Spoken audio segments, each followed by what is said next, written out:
அதாவது என்னுடைய தாய் தந்தையார் எங்கள் அம்மா ஆன்மீகத்தில் ரொம்ப ஈடுபாடு உள்ளவங்க. சரி. எங்கள் அப்பா ஃபுல்லாகவே நாத்திகவாதி. ரொம்ப சந்தோஷம். அவர் ஏறக்குறைய ஒரு 90 வயது வரைக்கும் வாழ்ந்தாருங்க. சரி. சிறப்பாக வாழ்ந்துட்டு காலமானாருங்க. சரி. எங்களை வளர்த்ததும் நாத்திக முறைப்படி தான் எங்களை வளர்த்தாருங்க. சரி. அவர் சொன்ன ஒரே ஒரு இதுன்னா, மனசாட்சிப்படி வாழணும், தப்பு பண்ணிட்டு போயிட்டு சாமியாண்ட போய் மன்னிப்பு கேட்குற வேலைலாம் வச்சுக்காதீங்க. சரி. 4 பேருக்கு உதவியாக இருங்க. அப்போ அவர் சாமிக்குதுன்னு ஒத்துக்கிறாரு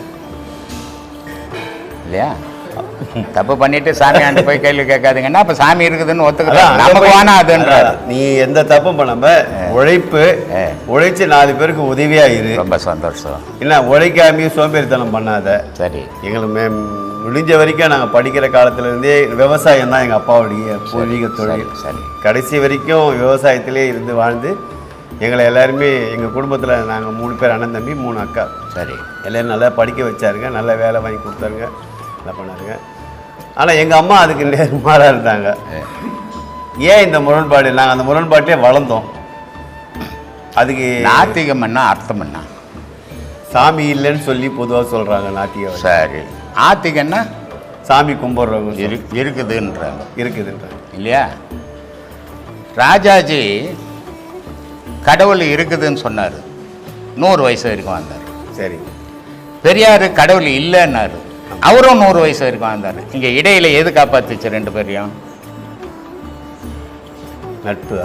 நட்பு இல்லை, 2 பேருக்கு நட்பு கதையை விட்டுடுங்க, அது அவங்க சொந்த விஷயம். சரி. இல்லைன்னு ஒரு 100 வருஷம் இருந்தாரு, இருக்குதுன்னு ஒரு 100 வருஷம் இருந்தாரு. ஆமாம். இங்கே எது காப்பாத்துச்சுன்னா நாத்திகமா ஆத்திகமா இல்லை, உள்ளகிற ஆன்மா காப்பாத்துது. நாத்திகம் ஆத்திகன்றது வாய் பேசுறது, உன் உடலை செயலை ஏற்க வைக்கிறது உள்ளகிற ஆன்மா. அது என்ன முடிவு பண்ணுதோ அதுதானே தவிர இங்கே நாத்திகமா ஆத்திகமா இல்லை. மனுஷனாயிரு. நாத்திகன்னு சொல்லி நான் போன வீடியோவில் கூட சொல்லிக்கிறேன். நாத்திகன்னு சொல்லிட்டு இருக்கிறதெல்லாம் இல்லைன்றது பேசுறது என் வேலை இல்லை. எது உண்மையோ அதையெல்லாம் இல்லைன்னு நான் சொல்ல மாட்டேன் நாத்திகன்ட்டு. ஆத்திகன் இது இல்லை, இல்லாததெல்லாம் தூக்கி தலையில் வாரி போட்டு நான் ஆத்திகன்னு சொல்ல மாட்டேன். அப்போது இந்த ஆத்திகன் நாத்திகன்றது என்ன அப்படின்னா, 2 பேர் 2 முறையை எடுத்துக்கினாங்க. அவன் நான் இல்லைன்னு சொல்லுவேன், நீ இருக்குதுன்னு சொல்லிட்டு போ. இந்த இருக்குது இல்லைன்றதுக்கு நடுவில் நீ நிற்கிறீ, அதை யோசிக்கிறது இல்லை. இல்லை, நாங்கள் என்ன பண்ணணும் அதுதான் கேட்கணும். குழப்பமாக இருக்குங்களே. அதனால நாத்திகமா ஆத்திகமான்றது வாய் பேசுகிற விஷயம். சரி. ஆனால் நீ வாழறதா வாழக்கூடாதான்றது உன் ஆன்மா பண்ணுற முடிவு. சரி. அதனால இங்கே நாத்திகத்துக்கும் ஆத்திகத்துக்கும் வேலையே கிடையாது. ஆத்திகம் கடவுள் எல்லா உயிரினையும் படைக்கும் போது இருக்குதுன்னு ஒரு உயிரினத்தை சொல்ல வச்சான், இல்லைன்னு ஒரு உயிரினத்தை சொல்ல வச்சான். ஏன்னா இருக்குதுன்னு சொல்லி இல்லைன்னு சொன்னால் தான் வாதம் வரும், வளரும். அது நிழலுன்னு ஒன்று வந்தால் தான் வெயிலுன்றது ஒன்று வச்சான். 2 இருந்தால் தான் அது வளரும். ஆணுன்னுட்டு ஒன்று வச்சுட்டு பெண்ணுன்னு ஒன்று வச்சா தான் 2 குடும்பம் வளரும். அப்போது 2லேயும் ஏற்றத்தாழ்வு இருக்கணும். சரி. உலகத்தில் ஏற்றத்தாழ்வு இல்லாமல் வாழவே முடியாது. எல்லாரும் ஒரே மாதிரி இருந்தால் வாழ முடியாது. இப்போ நீங்கள் பணக்காரர், உங்கள் ஊரில் மொத்த பேருமே பணக்காரர். இப்போ உங்கள் வீட்டில் ஒரு சாமான் தொலைக்கணும், யார் வந்து தொலைப்பாங்க? ஒரு ஏழ்மையான, உங்களை விட ஏழ்மையாக இருந்தால் தானே வந்து தொலைப்பாங்க. அப்போ ஏழ்மையாக அங்கே தேவைப்படுது. நீங்கள் மலம் கழிக்கிறீங்க, உங்கள் மலத்தை உங்களால் எடுத்து போட முடியல, ஆனால் அதை இன்னொருத்த எடுத்து போடுறான். அப்போ அவனை உங்களை விட தாழ்ந்து வந்தால் தான் எடுத்து போட முடியும். அப்போ உலகம்ன்றது ஏற்றத்தாழ்வு தான் பேலன்ஸ். ஒரே மாதிரி இருந்ததுன்னா சுத்தாது, பூமி நின்று போயிடும். அப்போ ஏற்றத்தாழ்வு இருந்தால் தான் பூமி சுத்தம். பூமி சுத்தினா தான் இயக்கம் இங்கே. அதனால இந்த ஏற்றத்தாழ்வு இருக்கணும். இங்கே நாத்திகன் ஆத்திகன்றதுலாம் ஒவ்வொரு காலகட்டத்தில் மாறிக்கினே இருக்கும். யாரும் நிரந்தரமாக நிற்க போதில்லை. நாத்திகன்ட்டு இங்கே ஒரு 1000 வருஷம் வாழ போதில்லை, நாத்திகன்ட்டு இங்கே ஒரு 1000 வருஷம் வாழ போகிறதும் இல்லை. எல்லாரும் அந்தந்த தேதி வந்தால் போயின்னு. அதுக்கு தான் சொல்லியிருந்தேன், ஒரு மனுஷனுடைய மூச்சு ஒரு நிமிஷத்துக்கு 15 மூச்சு. ஒரு நிமிஷத்துக்கு 15 மூச்சு ஓடணும் அவனுக்கு. ஆனால் இன்றைக்கி சூழ்நிலைக்கு அந்த 15 மூச்சு ஓடுறதில்லை. காரணம் ஏன்னா அவனுடைய தொழில். இப்போ சில பேர் வெல்று வேலை செய்கிற இடத்துல போக அவனை கவ்விடும். அவனுக்கு 15 மூச்சு இருக்காது, 19 மூச்சு ஓடிடணும். இல்லை எந்த தொழிலுக்கு அது ஃபுல்லாக கட்டுவான், அதனால் அவனுக்கு மூச்சு அதிகமாக ஆயில் குறைஞ்சிடும். சில பேர் நல்ல உடல் ரீதியாக இருப்பான், அவன் ஃபுல்லாக டம் அடிப்பான், அதனால் அவனுடைய மூச்சு குறையும். அப்போது ஒரு மனிதனுடைய வாழ்க்கையை நிர்ணயம் பண்ணுறது நாத்திகனா ஆத்திகனா இல்லை, அவனுடைய மூச்சு பிராணன் முடிவு பண்ணுது. அதுதான் அவன் வாழ்க்கைக்கு அடிப்படை. நான் அதனால தான் சொல்லுவேன், இந்த கடவுளை நம்ப, அந்த கடவுளை நம்ப, இந்த வேஷம் போட்டுக்கோ, அந்த வேஷம் போட்டுக்கோன்னு சொல்லவே மாட்டேன். ஏன்னா வேஷத்துக்கும் கடவுளுக்கும் சம்பந்தமே கிடையாது. வேஷம்ன்றது மன சம்பந்தப்பட்டது, மத சம்பந்தப்பட்டது, கடவுள் சம்பந்தப்பட்டது இல்லை. ஏன்னா மதம் வேற, மனம் வேற, கடவுள் வேற இருக்கிறான். இவங்க எல்லாத்தையும் ஒன்றா ஆக்கி வச்சு குழப்பின்னுக்கிறாங்க. ஆனால் கடவுளுக்கும் ஆன்மாவுக்கும் தான் சம்பந்தம், உன் மனசுக்கு சம்பந்தம் கிடையாது. இப்போ நீங்கள் சொன்னீங்க, மனசுக்கு உன் மனசாட்சிப்படி நடந்துக்குங்க, சரி, நல்ல விஷயம். மனசாட்சி, இப்போ நீங்கள் யாரும் இல்லை, ஒரு தவறு செய்கிறீங்க, இதுக்கு சாட்சி யாரு? நான் தான். நீங்கள் யாரு? நான் என்ன? நீங்கள் யாருங்க? உடலா, கையா, காலா, உடம்பா, கண்ணா, மூக்கா, வாயா, எது நீங்க? என்னுடைய மனம் இல்லை, ஆன்மான்னு சொல்லுவாங்க. நீங்கள் எதை சொல்கிறீங்க? இதனால் நிறைய இந்த மாதிரி தெளிவில்லாத குழப்பங்கள் இருக்கிறவங்க நிறைய. ஒரு மனம் தவறு செய்து, இந்த உலகத்தில் ஏக்கம் மனம் தான், மனம் இல்லைன்னா ஒரு ஏக்கமே கிடையாது. அதனால தான் மகானுக்கும் இந்த உலகத்துக்கும் சம்மந்தம் இல்லாத அவன் ஒதுங்கியே நிற்கிறான். அஞ்ஞானிகள் மனுஷன் இந்த உலகத்தோடு கட்டி பெறல்றான். காரணம்னா இந்த உலகமே நானாயினோன்னு மனசு நினைக்குது, ஆனால் ஆக முடியல. அதுக்கு ஆகிறதுக்கு பல பேர் பலவிதமான முயற்சிகளை பண்ணுறான், பல நாடுகளும் பண்ணுது மாதிரி. ஆனால் இறைவன் நினைக்கிறது மட்டும்தான் நடக்கும், மனுஷன் நினைக்கிறதெல்லாம் நடந்தது. அது அந்த மனசாட்சி, மனசு தவறு செய்து, யாரும் இல்லை, நீ ஒண்டி தான் இருந்தாங்க, ஆனால் தவறு செய்தது. இதுக்கு சாட்சி எங்க இருக்குது? ஆனால் இருக்குது. உன் மனம் செய்யும் தவறை உன்னுடைய ஆன்மா சாட்சியா நிற்குது. இந்த மனம் செய்த தவறுக்கெல்லாம் பரிகாரம் தான் பிறப்பெடுக்குது. சாட்சியா இருந்து இவ்வளவு தவறுகள் செய்திருக்கிற நீ, இதை நீ அனுபவிச்சு ஆகணும். கை இல்லாத கால் இல்லாத அனுபவி, துன்பப்படும்.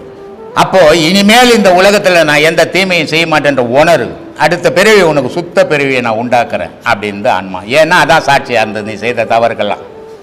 அப்போ மனம் செய்கிற தவறுக்கு சாட்சி எதுன்னா உன் ஆன்மா. உன் ஆன்மா தான் பிறப்பு எடுக்க போகுது. அப்போ உன்னை ஒரு பிறப்பில் நீ செய்த நன்மைக்கு செல்வந்தனை ஆக்கிக்குது. அப்போ இந்த செல்வந்தனா மனுஷன் என்ன செய்யணும்? ஐயோ, நம்ம எதிர இவ்வளோ தாழ்ந்து போய்க்கிறான், சாப்பாட்டுக்கே வழி இல்லாதக்கிறான், நான் செல்வந்தனா வாழறேன், அப்போ என்னால் முடிஞ்ச தர்மங்களை நான் செய்வேன்டா, எல்லாரும் செல்வந்தனா இருக்கணும்டா அப்படின்னு அவன் நினைச்சிட்டான்னா அவன் இறைவனோட சேரப்போறான்னு அர்த்தம். இல்லை இல்லை, நான் மட்டும்தான் இங்கே செல்வனாகணும், எல்லாம் எனக்கு அடிமையாக இருக்கணும் நினச்சான்னா நாளைக்கு இவன் கண்ணால் கண்டவனுக்கு அடிமையாக இவன் வாழ்வான். இதான் உலக இயற்கை. அதனால் எந்த ஒரு செயலும் உங்களை எண்ணுங்க. மனிதன், இயற்கை, 5 பஞ்சபூதங்கள், கடவுள்.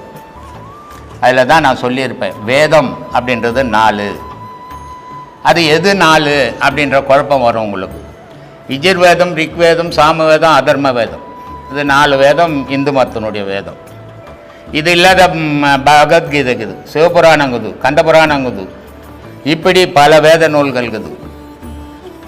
அந்த பக்கம் போனீங்கன்னா கிறிஸ்துவ மதத்தில் பைபிள் இருக்குது, அந்த பக்கம் போனீங்கன்னா குரான் இருக்குது.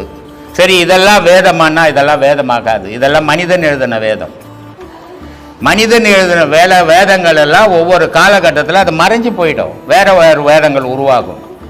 ஆனால் இறைவன் எழுதின வேதம் எந்த காலத்திலையும் மறையாது.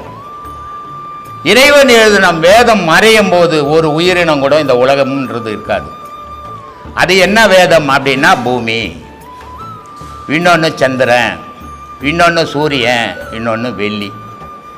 அப்போ உங்களுக்கு ஒரு சந்தேகம் வரும், இதென்னா 4 வேதம் சொல்கிறீங்களே, 4 கிரகத்தை மட்டும் சொல்கிறீங்களே, 9 கிரகமாச்சு அப்படின்னு நினைப்பீங்க நீங்கள். ஆனால் இந்த பூமியிலிருந்து நின்று பார்த்தீங்கன்னா உங்களுக்கு 4 வேதம் தான், 4 கிரகம் தான் தெரியும். அதுக்கு மேலே புதன், செவ்வாய், சனி இதெல்லாம் தெரியாது, ஆனால் இருக்குது. கண்ணுக்கு தெரியுது இந்த 4 வேதம், பூமி, சந்திரன், சூரியன், வெள்ளி, இந்த 4 தான் இந்த மனிதனையும் இயக்குது, மற்ற ஜீவராசி, மரம், கொடி, செடிகளையும் இயக்குது. அதான் இறைவன் எழுதின வேதம். அதை மனசில் 5 பஞ்சபூதத்தை நினைங்க. 5 பஞ்சபூதம் அண்டத்தில் உள்ளது, பிண்டத்திலும் உள்ளது. வெளி உலகம் இயங்கணும்னா 5 பஞ்சபூதம் வேணும். நீர் வேணும், நெருப்பு வேணும், காற்று வேணும், ஆகாயம் வேணும், பூமி வேணும். இந்த 5 இருந்தால்தான் இங்கே இயக்கும், உலகம் இயங்கும். அதே மாதிரி உன் உடலுக்குள்ள 5 இருந்தால்தான் இயங்கும். நீர் வேணும், நெருப்பு வேணும், மண் வேணும். மண்ணுன்றது உடல், நீர், உன் உடலுக்குள்ள நெருப்பு, உன் உடலுக்குள்ள காற்று, உன் உடலுக்குள்ள தலை, ஆகாயம், இப்படி 5யும் நீ இயங்குற. அப்போ நீயே ஒரு இயற்கை பொருள் தான். இதை உணர்றது கிடையாது. உணரதா நான் நான் நான் நான் நான் நின்னுக்கிறோம். நான் என்றது அவன் ஒருத்தன் பார்த்துட்டான்னா நான் என்றது இங்க பஸ்பம் ஆயிடும். அதனால அதை அடக்கி நான் இருக்கணும். ஆனா நான் அடுத்தவங்கிட்ட போகக்கூடாது. நான் அடுத்தவங்கிட்ட போகும்போது அவன் பாதிப்பான். அப்போ நான் என்ற பொருள் உன்னோட இருக்கணும். நான் என்றது ஒன்று இல்லைன்னா நீ என்றது ஒன்று இருக்க மாட்டேன். நான் என்றது ஒன்று இல்லைன்னா கடவுள்னு ஒன்று